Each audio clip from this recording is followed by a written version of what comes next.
It's 5 o'clock. I will call a Public Works meeting to order. I'll start out with the roll call. Alder Menzer. Here. Alder Bellinger. Here. Alder Boris. Here. Alder Rust. Present. And Alder Decker is here. We will start off with the Pledge of Allegiance. I pledge allegiance to the flag of the United States of America and to the republic for which it stands, one nation, under God, indivisible, with liberty and justice for all. Okay, we'll move on to number 4, approval of minutes from February 23rd, 2026. So moved. Motion's made and seconded. Any discussion on those minutes? All in favor? Aye. Any opposed? Chair votes aye. Those are approved. Number 5, public comment. Anyone here? Brian? Oh, okay.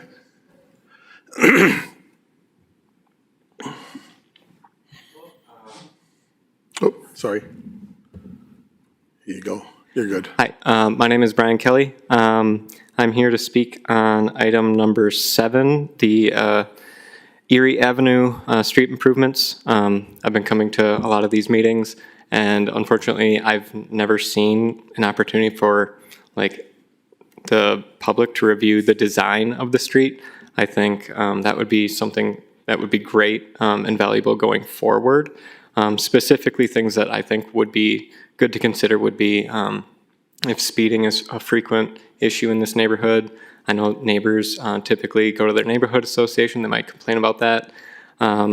There's ways that we could address speeding if it's an issue. Maybe the lanes are too wide. Dangerous crossings is another one. Looking at if there's been frequent accidents in the last few years, I think would be another thing to consider. Unfortunately, like I said, there's no public document showing what the plan is going to be. I think there are some great things in here, like there's talk about improving 88 compliant sidewalk ramps and crosswalk. So I think those are great. It'd be great if we could make recommendations of other places that could be an issue. So that's all I have to say. Thanks. Okay, thank you.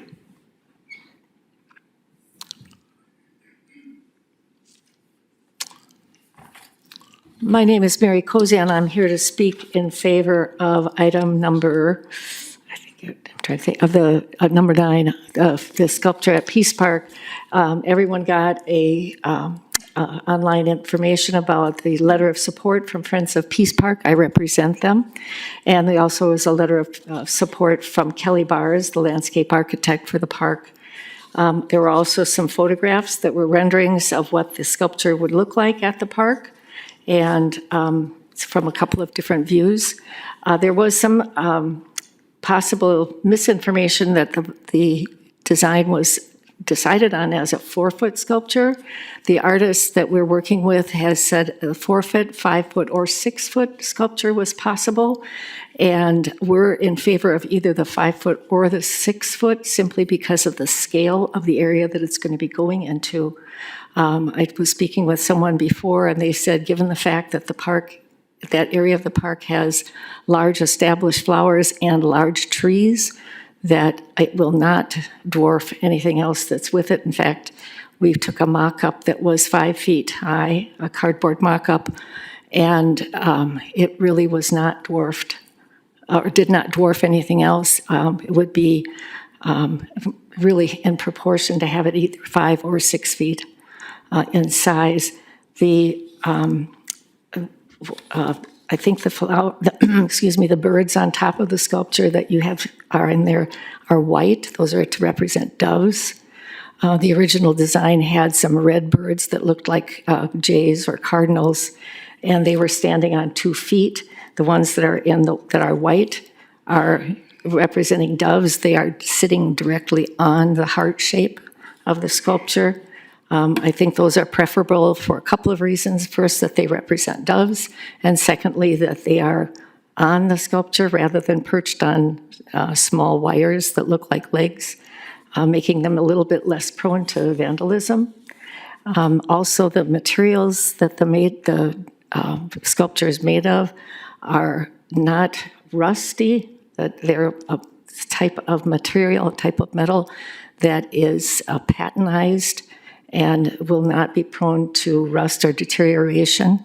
That will be something, if you think about the Statue of Liberty that develops that green patina, this does not develop a green patina, it's not copper, but it does develop that brown patina that you see in the renderings that are there. What we're proposing is that the sculpture would be put back into the garden of the either Sheboygan sister city garden or the Esslingen Germany garden, and put back deeper into the garden than is shown in this depiction, but that the pavers that have the inscription be close to the path.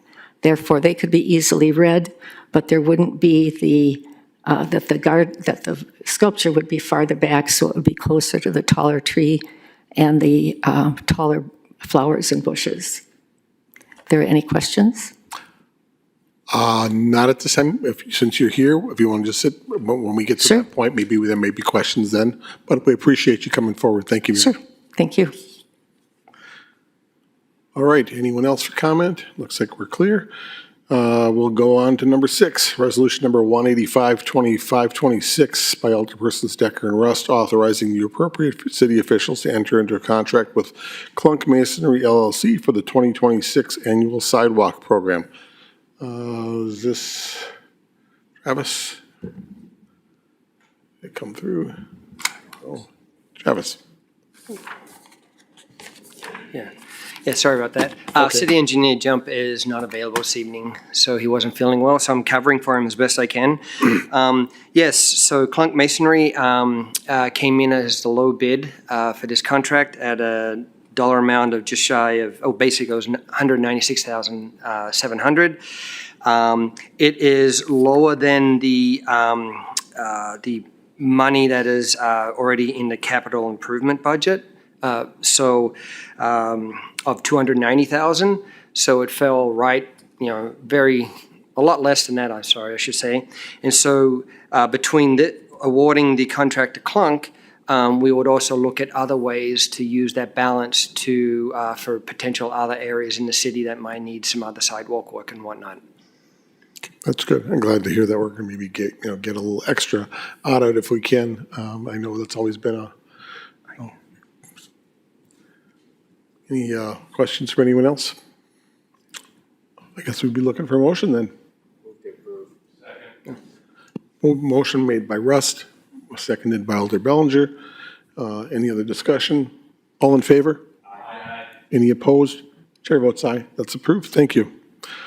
Number 7, resolution number 186-2526 by Alderpersons Decker and Rust, authorizing the appropriate city officials to enter into a contract with Lalundy Contractors Incorporated for the 2026 street improvements Erie Avenue, North Taylor Drive to North 19th Street.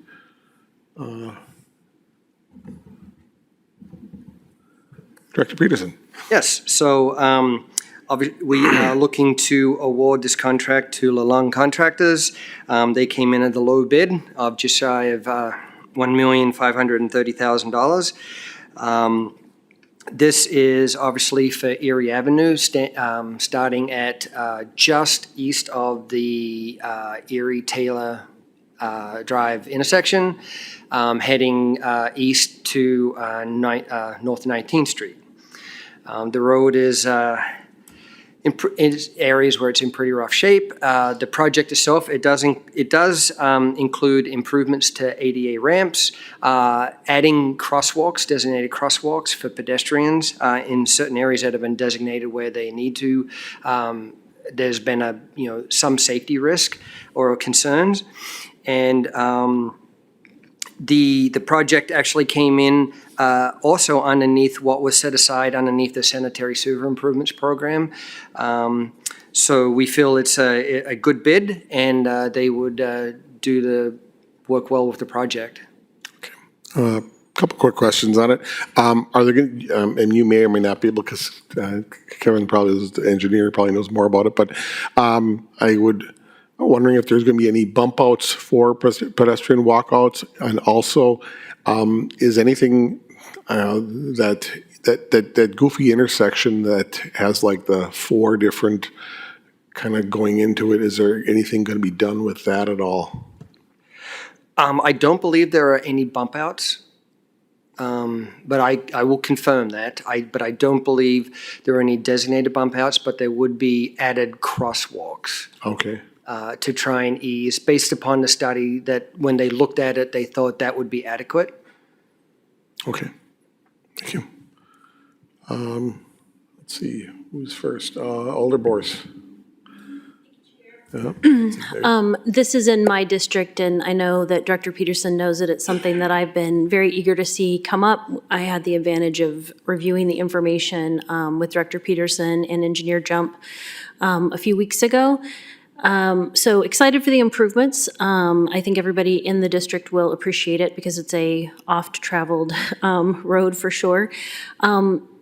Speaking to that intersection, which is at Erie and 25th, which is a 5-way stop, I know that's something that we had discussed previously in terms of my own personal concerns that I have experienced with people running the stop sign, particularly on Erie as opposed to 25th. And I guess I'm coming around to that because I know that when we discussed it, there wasn't any intention to put flashing stops there or something of that nature. But to Mr. Kelly's point and the comments that he had made, do we have a mechanism whenever we have projects of this nature for neighborhood or public input, whether it be sidewalk extensions, additional crosswalks, areas that are seen as problematic for traffic or for pedestrian crossing? Do we have a mechanism for that in place?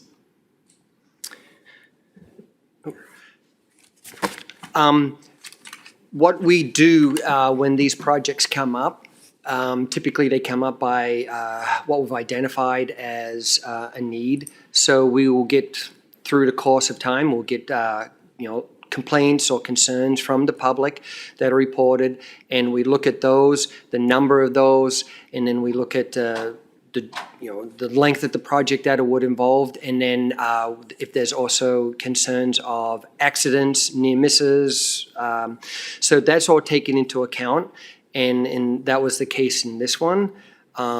As far as that 5-way intersection, I know there are improvements being made to that to try and alleviate those concerns. There is the potential after the fact, or even before we get started, we can look into what other mechanisms that could boost the safety there without impacting the budget greatly. Maybe that's as simple as the flashing beacons, something like that, as an idea or suggestion. So that is something that we can definitely bring to, or mention to and bring up with city engineer, and then also we'll talk with the contractor and see what else could be implemented there. And a lot of the methods that we include in these are based upon information that we work with PD for incidents.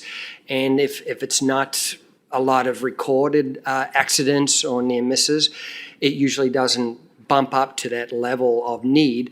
But if there seems to be more of a concern, we would definitely look into that, yeah. Great. Thank you for the information. And just to recap, so you're looking at previously reported issues or concerns from citizens as well as PD information that would inform decisions about those areas. Okay, thank you very much. Appreciate it. Thank you, Chair. Okay, thank you. Alder Menzer. Thank you, Chair. I just have a real quick, maybe detail, it could be a typo, on the memorandum, page 2. It says the funding impact for the project was included in the 2026-2030 capital improvement plan. Then it has a number with a comma and a dot, I think in wrong places. I'm not sure how to read that number, so before it gets sent off anywhere else, maybe that would be fixed. Yes, I see that. Okay, yeah. I'm not sure what number that is, but I'm sure it's not 2 million. But then again, I don't know. So, just point, thanks. Thank you. Thank you. Any other discussion? All right, we're looking for a motion. Motion to approve? Second. Motion's made by Alder Boris, second by Alder Bellinger. All in favor? Aye. Any opposed? Chair votes aye. That's approved. Thank you. Let's go with number 8, resolution number 187, 2526, by Alderpersons Decker and Rust, authorizing the appropriate city officials to approve the renewal of the DeLand Park Beach House and Services Agreement between the City of Sheboygan and Second Revolution LLC. Attorney Majerus. Thank you. Thank you. Last year was our inaugural year of partnering with EOS, Second Revolution LLC, to offer stand-up paddleboard and surf rentals and lessons at the DeLand Beach, North Beach. They operate from the lower level of the structure that you can see at the sidewalk level. That program was very successful, and we would like to continue that. The original agreement called for an opportunity to amend it to extend it for 2 one-year terms. So that's what staff is asking for tonight. Okay, thank you. Well, I just want to make my comment on this. I think this is a great idea. This is great. I'm glad that it has worked out. I think this has been a plus, a positive for the DeLand area. Having them down there it's a good, helps with the vandalism, things like that, and having that opportunity for residents and tourists alike to be able to do that down there is a great thing, and I'm very glad that this has been working out. I would just add one item. We were recently requested to allow for internet service capacity at the facility to support operations. So we may be presenting an opportunity for an amendment to this document at Monday's council meeting. I just need to work through that. So just so that there's not a surprise if we seek any type of changes to the resolution language then. Okay, thank you. Any comments? I guess I've been looking for a motion. Motion's made by Alder Rust, seconded by Alder Bellinger. Any other discussion? All in favor? Aye. Any opposed? Chair votes aye, that's approved.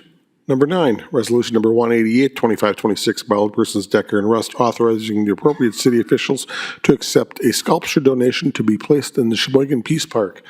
Thank you. So as Ms. Cozen spoke earlier, there is a request to donate a sculpture to the Sheboygan Peace Park on Broughton Drive. There are multiple renderings in the agenda packet. One of those renderings was added today because we were just provided it. But we didn't take anything out. We just added to the packet for you. I believe the ultimate design is going to be 2 white doves above a metal heart. The design, the sculpture will be placed at Peace Park in consultation with the Parks Department or the Parks Division of the Department of Public Works. We're going to need to make sure that the final sculpture size and location is such that it doesn't encourage people to climb on it or deface it, but that it is still visible and impactful to members of the community as they're walking through the facility. So staff supports this donation and would request approval of the resolution. Okay, thank you. I just want to say, I thank Mary and her group for this. This is a real positive. It's really nice that when we get community members that are involved and actually, help with our parks, because we as a city can't always do everything, and so we're very appreciative of this donation. I just want to express my gratitude. Very well. Alder Bellinger. Thank you, Chair. I fully support this. I think the renderings look very, very nice. I would just have a question to city staff if there's any concern going 5 or 6 feet. I mean, I don't have any concern, but I'm just wondering, since this just came to light right before the meeting here, that, Yeah. that if that's any kind of issue at all. I appreciate you bringing that up. I think what we would probably do is have further conversations to make sure that the size is appropriate for the location, the specific location. I know there's a design rendering of the approximate location in the packet. We want to make sure that if it's set back farther, it's still viewable from the walking paths. But then one of the concerns that we have is if it's too large, it might encourage children to climb on it, and we certainly don't want to do that. We may need to look at some type of footing situation to prevent that if it's a larger piece that would invite those sorts of activities. So I would just encourage Mary to continue communications with Director Peterson, and we can work through that, I believe. Thank you. Thank you. Any other comments? Looking for a motion. Make a motion to approve. Motion made by Alder Bellinger, second by Alder Boris. Any other discussion? All in favor? Aye. Any opposed? Chair votes aye. That's approved.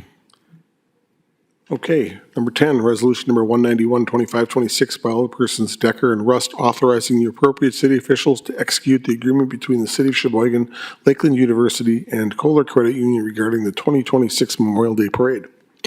Attorney Majerus, I guess. Thank you. So this is an ongoing partnership that the city has with Lakeland and KCU. We're very happy with that partnership and grateful for it.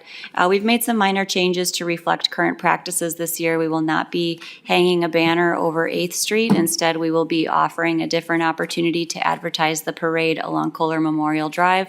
And the Department of Public Works has developed a plan to make sure that that is both highly visible and easy to install and remove for city staff. There are a couple of other minor changes to the agreement, but nothing real substantial. We're looking forward to this year's parade. Okay, thank you. I'd just like to thank Lakeland University and the Kohler Credit Union for stepping up and helping us with this and putting this on. It's very much appreciated that when businesses like that step forward and help us as a community to do our job. Any other comments? Looking for a motion then. Second. Motion's made by Alder Rust, seconded by Alder Bellinger. Any other discussion? All in favor?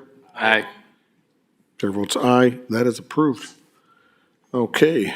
Well, number 11, update regarding Bolt Path Consulting's DPW assessment. Discussion only. This is for? You get me again. Oh, for you again, okay. I thought maybe it was Director Peterson. Okay. We'll be partnering on this one. Okay, So in July of 2024, the city contracted with Bold Path Consulting to evaluate the organizational structure of the Department of Public Works. Some of the items that were identified as needs to trigger that contract were making sure that there was appropriate alignment between responsibilities and positions, making sure that similarly situated positions have a similar amount of responsibilities, that we don't have, for example, one person who has the same basic job title as another person doing twice as much work, those sorts of things. The phase one occurred throughout the second half of 2024 and into 2025, and then several changes were identified which were bundled into the 2026 budget. Some of those changes that we've already implemented are the creation of a Deputy Director of Field Operations position that Joel fills. We also have a Streets and Traffic Manager and a Sanitation and Sewer position that's currently being handled by one individual, but we've identified an opportunity to carve that into 2 positions. And then we've restructured a lot of the middle management tier within Department of Public Works. Parks, Forestry, Motor Vehicle, Street Sanitation and Sewer now report to the Deputy Director position. And the engineering department has undergone some reorganization. We now have 3 people in GIS, which is really, really important to city operations. GIS is such a critical component of city planning, and through this expansion in that division, we are really taking off on a lot of exciting projects that we'll be bringing forward in the very near future. And then we've had some personnel changes with individuals taking different positions within the department, et cetera.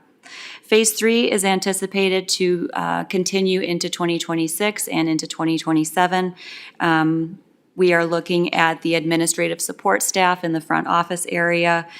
We have some opportunities based upon better department collaboration and software improvements and upgrades that we were able to reevaluate the responsibilities of those positions and make sure that they are not redundant to other positions, that they make sense, et cetera, for the city operations.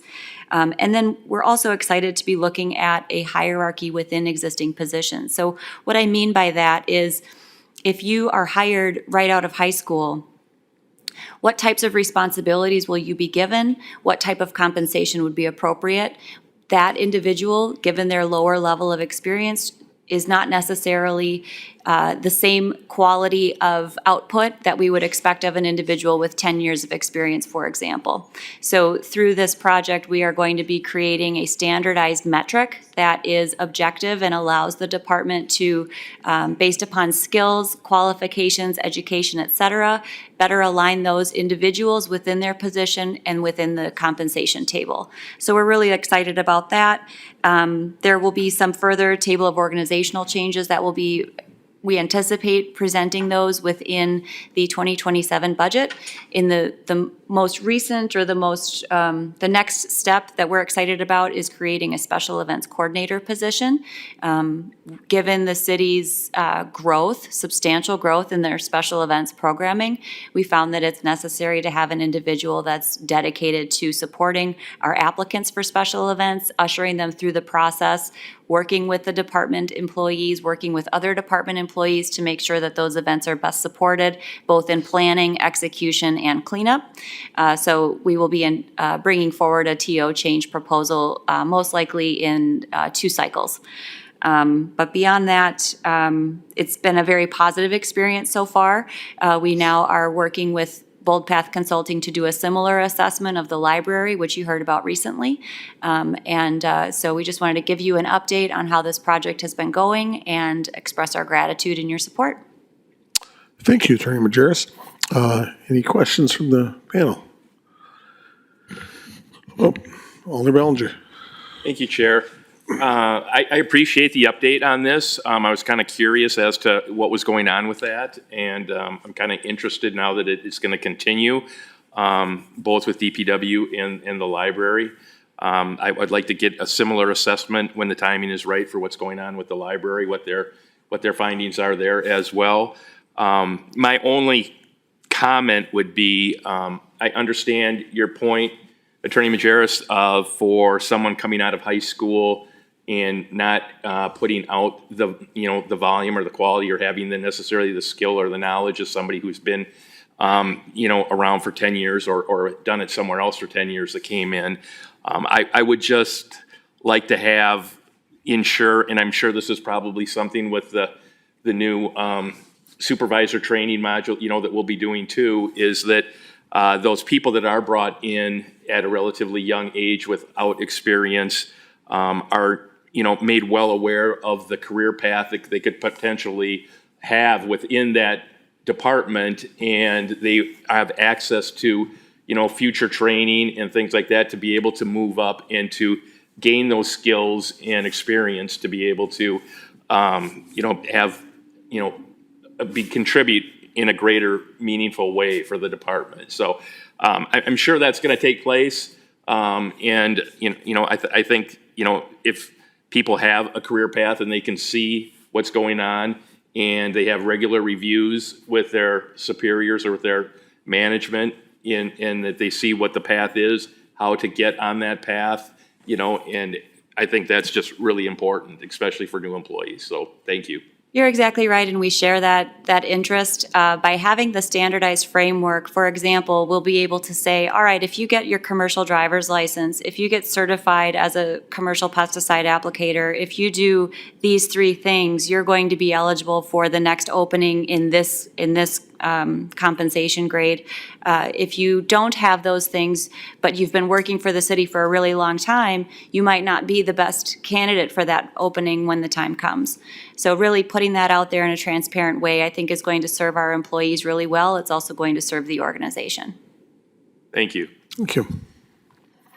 All righty. Any other comments from anyone else? All right. Thank you very much, Liz. We appreciate it. Well, the next meeting date is March 23rd, 2026. Seeing as we have exhausted the agenda, are we looking for a motion to approve or to adjourn? Second. Motion's made by Alder Rust, seconded by Alder Bellinger. All in favor? Aye. Any opposed? We are adjourned. Thank you very much.